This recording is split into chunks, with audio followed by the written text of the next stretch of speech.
اور کتاب یعنی قرآن میں مریم کا بھی تذکرہ کرو، جب وہ اپنے لوگوں سے الگ ہو کر مکان کے مشرقی حصے میں چلی گئیں، پھر انہوں نے ان کی طرف سے پردہ کر لیا، تو ہم نے ان کی طرف اپنا فرشتہ بھیجا، سو وہ ان کے سامنے ایک خوبصورت مرد کی صورت میں آیا۔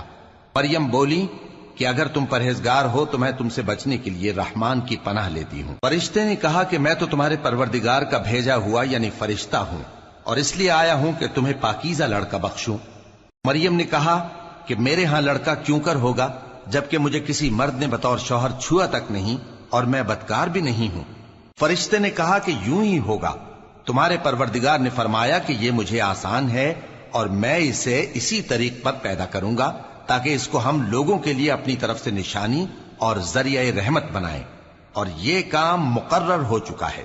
چنانچہ وہ اس بچے کے ساتھ حاملہ ہو گئیں اور اسے لے کر ایک دور جگہ چلی گئیں۔